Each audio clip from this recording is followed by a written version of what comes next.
Well, it seems I fucked up big time. Hello everyone. Welcome to Skyrim Part 47. I mean, we're getting up there now, we're almost at Part 50. I can't fucking believe that. Unfortunately, though, these next two episodes, Part 47 and 48, I'm having to post-commentate because despite the contrary, I'm pretty sure I fucking pressed record on the microphone. It didn't record my microphone audio, so there's no commentary for these two videos. I have to do post-commentary. It's been a while since I've had to do post-commentary, but of course it does mean that I'm not really sure what the hell I talked about in the videos, and I'm never going to be able to recapture whatever it was I was actually chatting away about. So, unfortunately, these two videos are just going to be mostly off-topic conversation, I should imagine. I'm probably not going to talk much about what's going on in the video. I am watching it as I record this, so I can sort of, if I remember anything about these, because I recorded them weeks ago, then I can tell you guys. For starters, actually at the beginning here, I'm looking at all of the stuff in the chests here that I put in the previous episode. I never actually ended up coming back on between episodes like I said I would to sort out a list of items that I was going to sell and disenchant and all that sort of thing. So I just ended up foregoing that in this episode. I can't specifically remember what I ended up doing. I think I carried on with the companions quests, but yeah, I didn't sort out any of the inventory stuff like I wanted to, so I didn't end up doing that. There was something else I'm pretty sure that I ended up doing as well, possibly. Maybe it'll come back to me later, but yeah, what can you do? Sometimes this shit happens. When you've been doing this as long as I have, sometimes you do just end up fucking up and running into errors. So it's a good thing I actually have my topics list because, with Skyrim, I've been up and down about like talking about topics and when is appropriate to do it. In fact, this might be my only opportunity doing these videos, these post-commentary videos, to actually talk about that fact, since I'm not focused on the game too much. I have had a lot of struggles with figuring out how I want to do commentary on Skyrim because it's a game that runs for a long time. It takes a good couple hundred hours to do everything in Skyrim, which is not to say that's a long, like, boorish chore or whatever. It's just that I personally would like to take little breaks now and then, and I think that Skyrim can be a little bit daunting if you try to do it all in one go. So I've been trying to figure out how to actually do the commentary when I do play Skyrim, and keep it appropriate to what's happening in game. And obviously I had that one comment back on part 28 that I mentioned a few episodes back, where the guy said that I was talking too much and didn't seem to be paying attention to the game and didn't seem to care about it. And it actually affected me. It actually made me think about whether my commentary was really that bad or not. And I watched back through my videos and realized that, okay, yeah, he is actually fucking wrong. But there are issues there that I needed to address, which one of the primary issues for me personally was the commentary, or the topics. When I want to mention something other than the game, right? Something going on in real life, something I've watched, something I've played recently, I struggle with sort of figuring out where the perfect intermissions in the game are to actually mention those things. And sometimes when there are intermissions, I forget to even bring them up. So I figured when we're moving from place to place, or if we're in combat, that sort of thing, if I can remember, then that's usually a decent time to talk about stuff, but when I'm talking to NPCs and we're listening to story stuff and that kind of thing, then obviously I should be listening to that. So I don't know, I struggled with that a lot. It was something that I had to really battle myself with over the course of the last 10 episodes, trying to balance it out. But yeah, I thought I'd mention that while I have an opportunity, because I am trying my best with this series to enjoy myself, but I'm also trying not to take it too seriously, because it's Skyrim, for fuck's sake. Everybody's played Skyrim. Anyone who potentially is going to watch this series is not going to want a blind, oh, what's this, and oh, I wonder what's going to happen next kind of fucking commentary, because I played this game several times over the years, and everybody's seen this game. I don't need to pretend like I haven't played it before. I'm just having a good time exploring the DLC, or not DLCs, the Creation Club content, and just generally enjoying playing through Skyrim again. And, you know, I've thought about potentially taking a break from it for a little bit, just to kind of let things sit for a while. Obviously, we're at part 47 now, but originally I'd considered stopping at about part 50. Oh, okay, so yeah, that's where we go. Okay, yeah, I thought as much. That's the next Companions quest, so that's where I was going in this episode. Yeah, back to Morthal to do the next part of the Companions quest. Oh my god, pardon me. What was the last episode, actually? God, I don't even remember what the last episode was. I remember what we did in the last episode. Completely lost. What can you do, though? I remember seeing episodes like this with Nintendo Capri Sun doing like post commentaries where he just has like basically no idea what the hell he was doing in the video and just chats away for like however long the video runs for. That's basically what I'm doing today. It's like a podcast, you know, because obviously this is 30 minutes and the next episode's 30 minutes, so it's 1 hour. It's basically a fucking podcast, and it's just me talking to myself. Anyway, but back to the point about Skyrim. I think that Skyrim sort of needs a break. I keep pushing myself to think like, okay, no, I don't need a break. I don't need a break. Like, I can just not record for a couple of weeks and then come back or whatever, right? Or I could just play when I feel like playing, you know. But the thing is, sometimes I go weeks without feeling like playing Skyrim. So I don't know. I have to find a balance. And I think maybe the best idea is to try and sort of do as many episodes as I can within reason, and then sort of take a break for a while. So my plan right now is potentially to get up to about episode 58, right? And then I'm going to stop for however long it takes for 58 to go public. And then when 58 goes public, I know the date that it'd go public on. So after that goes public, I'm going to do a live stream. Because at that time, my dad's going to be on vacation for a week. So that gives me an opportunity to just sort of spend, I don't know, I could sit and play Skyrim for like 4 or 5 hours or whatever. And we could just run through a bunch of Skyrim on a live stream, do like a part. We could do 2 parts. We could do like a part 59 and a part 60, which are both live streams. We could do like a couple hours each or something. So it could be like, even if it's 3 hours, that's, you know, that's still like, hold on, how many episodes is 3 hours? That's like 6 episodes, right? 30 minutes a piece. So if we did like 3 hours one day and 3 hours the next, that's like 12 episodes. So done in 2 live streams. So we would have been at episode 70 by the end of that, but instead we'll be at episode 60. Plus we'll have done a lot more of the game, and we'll have experienced it in a different way. So I don't know, that's the plan at the moment. That's the way I'm hoping things will pan out, because I do want to carry on like playing Skyrim, but I also want to take a break from it for a little while, especially because there's other stuff I want to go back to. At the moment, as it stands on this channel, I do have projects unfinished that I need to go back to work on. In fact, it's the worst place to probably mention it, right? But my Ocarina of Time playthrough with my brother that we did back in like 2019 and 2020, I've started working on it again. For the first time in like 3 years, I've actually gone back to it, and I edited and well, I didn't upload, but I edited and rendered out part 13 as a tester. And I'm still trying to figure out the audio levels, because it's not quite the same as the previous episodes were, and the game audio is quite loud, so I might have to re-render it with the audio a bit lower. I might have to change the settings up in future as I edit the episodes, because I don't know, I think I've done something different with the settings for the newest session, where the audio isn't the same as the previous sessions was, so I have to change the volumes and stuff. I'm not going to go too into detail with it, but basically, yeah, I do need to make sure that that's sorted out before I carry on doing the rest of the episodes. But it's a sign of the fact that I am moving forward with that, and I am really happy that that's now going to be the thing I'm doing. You know, like I can now finish Ocarina of Time. It's going to take a while, and like I said a long time ago, I do need to basically finish the entire series before I start uploading the episodes again.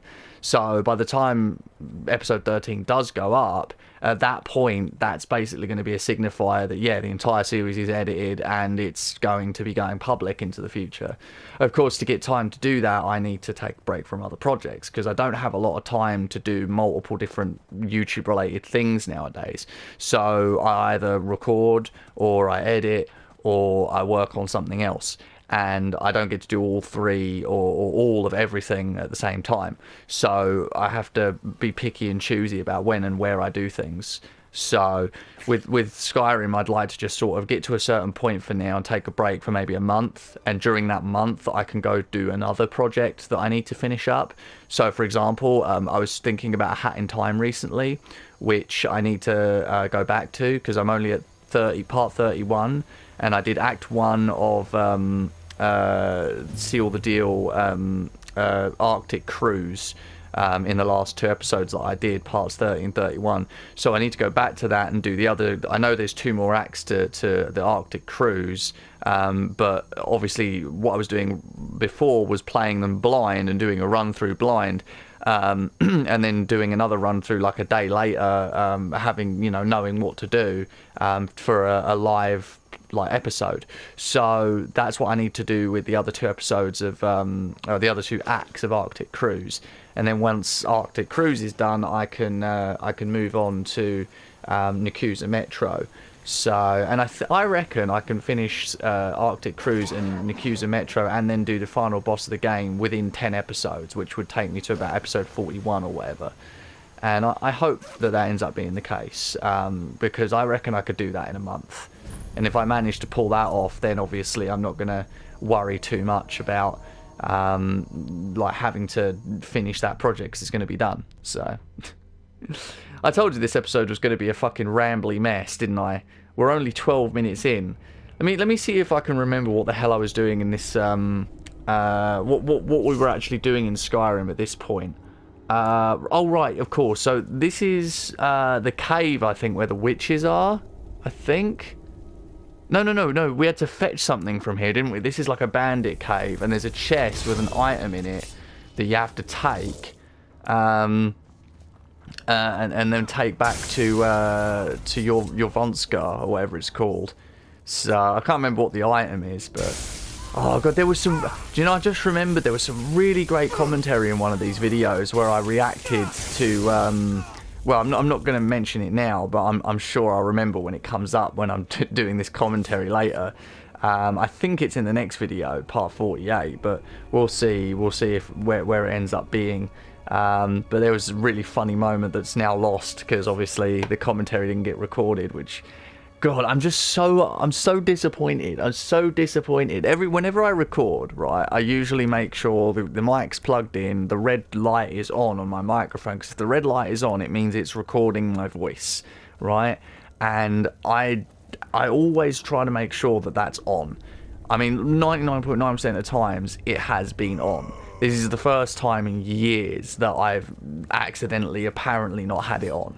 So, dumbass me just forgetting for an hour as well, right? Not just part 47, but I obviously stopped and took a break for 5 minutes before doing part 48 and just didn't notice between the 2 parts at all that the red dot was blinking, because when it's not when it can't hear your voice, the red dot blinks on the microphone.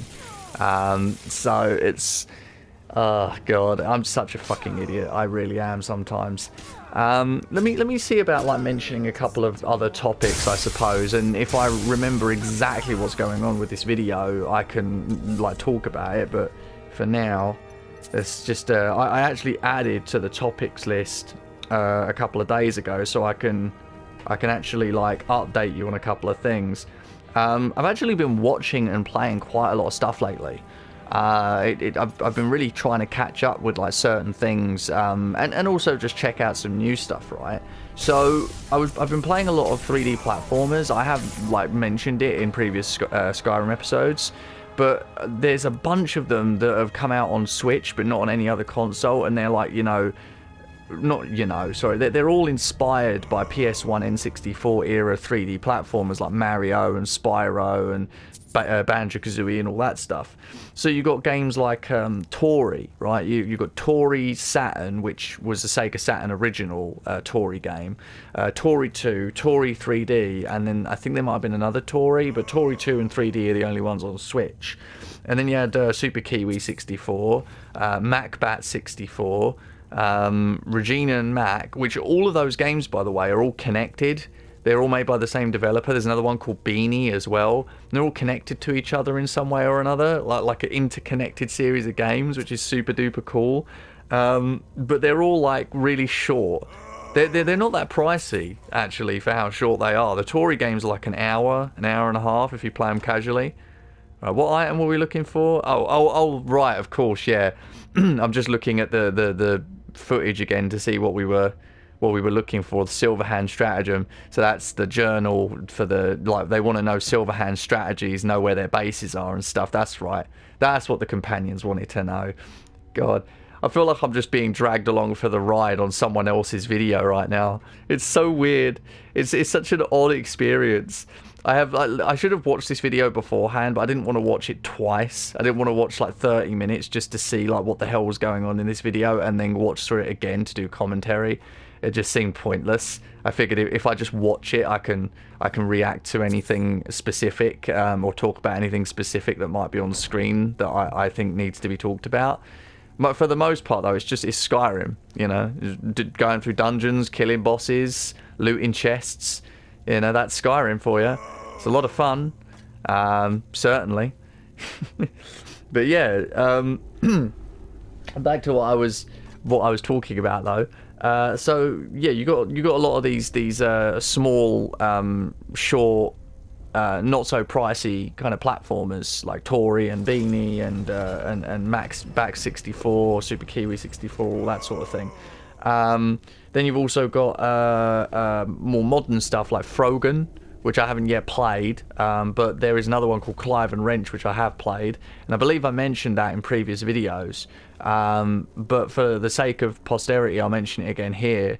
Clive and Wrench is a 3D platformer that was heavily inspired by the N64 era of 3D platformers. It doesn't look like those platformers, but it sort of has that vibe, and there was a lot of hate for it, and I've played through about half of it at this point, and I get it. I understand why people are quite agitated with Clive and Wrench and have given it low scores.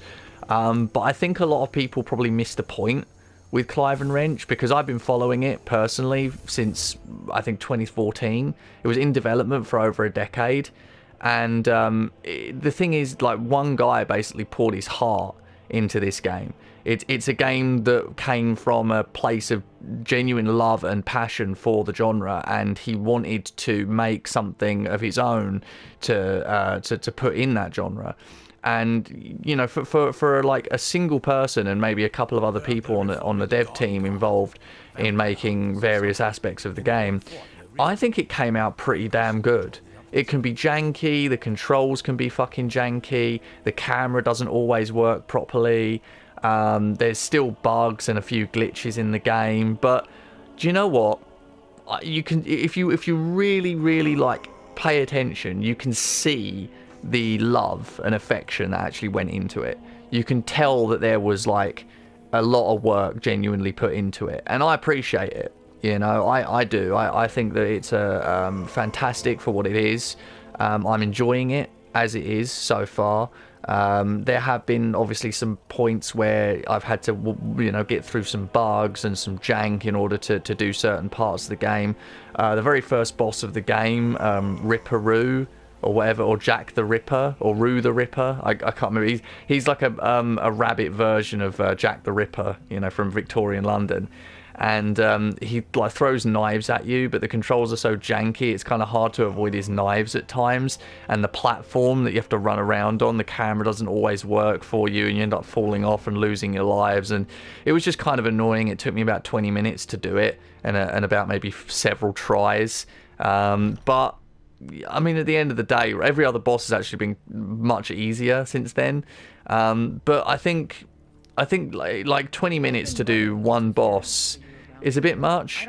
But I don't know. It's kind of difficult to explain. I think you have to come from the same background as the person who made the game. Right, someone who grew up playing those kinds of platformers and also grew up during the era that he's referencing. There's a lot of references in the game to stuff from the 90s because it's set in 2003. So you've got movie references, video game references to like PS1 and PS2. There's like names that are references to real life stuff, like I mentioned, Jack the Ripper. I think he's called Roo the Ripper, and he's like a kangaroo or something.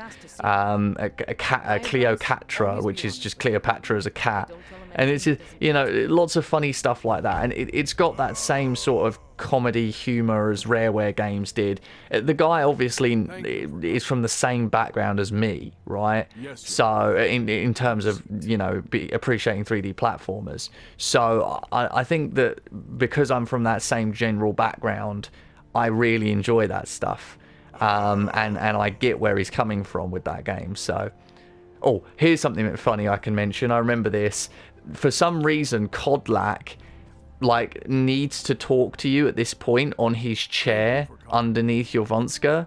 So he was sitting in the dining room, and I had to basically follow him down in through this door and go and sit on his dumbass chair, because he won't do it anywhere else. He won't have the conversation with you anywhere else. And then he started getting a little glitchy, and I was wondering what was going on. And yeah, this is commentary that would have been gold had it not fucking disappeared on me.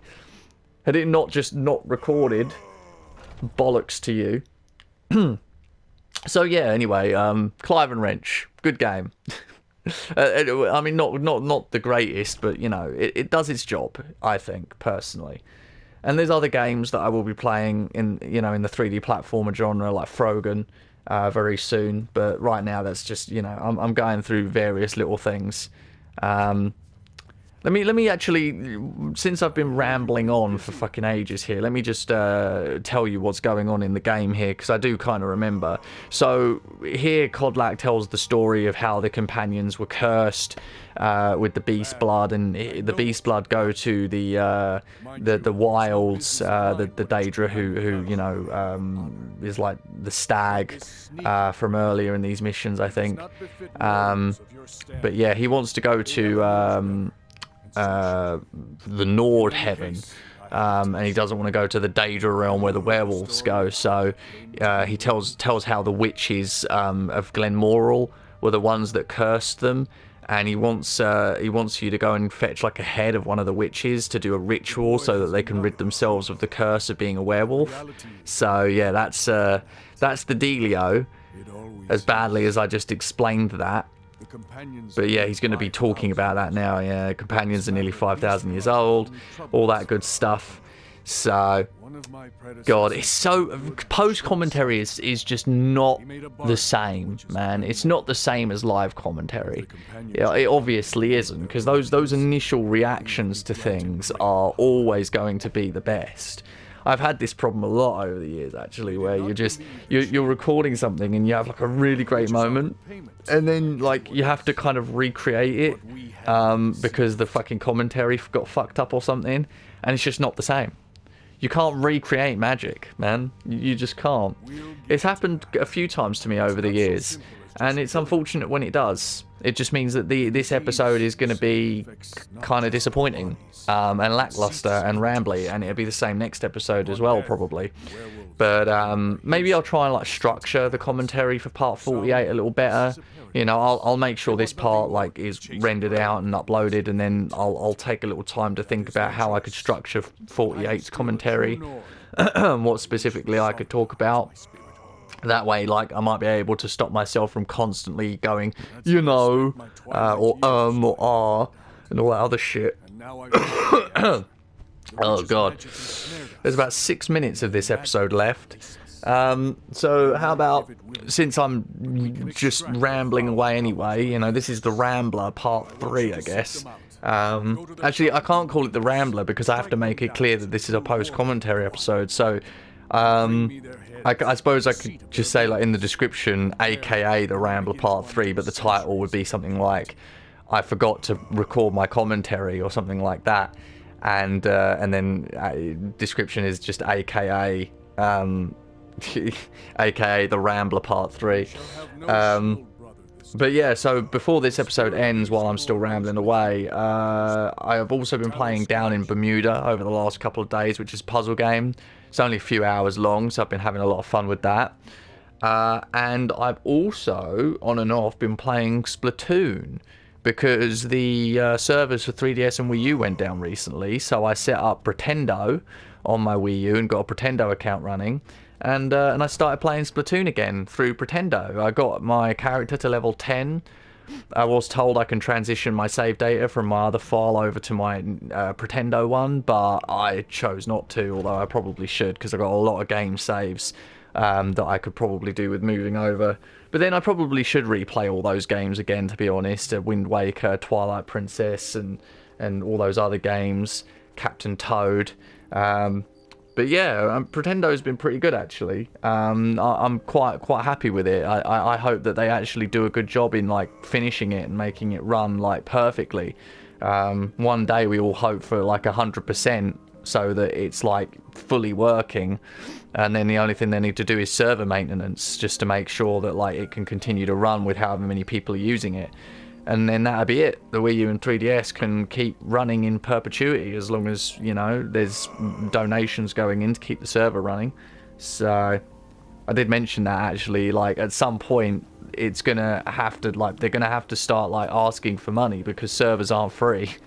You can't just run free community servers. It costs money for the electricity, especially. So I mean, at some point, like, they're probably going to have to start asking for donations in the future. Like, even if it's 5 years down the line, at some point they have to go, like, okay, guys, listen, we've given you a free service here, but, like, these servers cost money.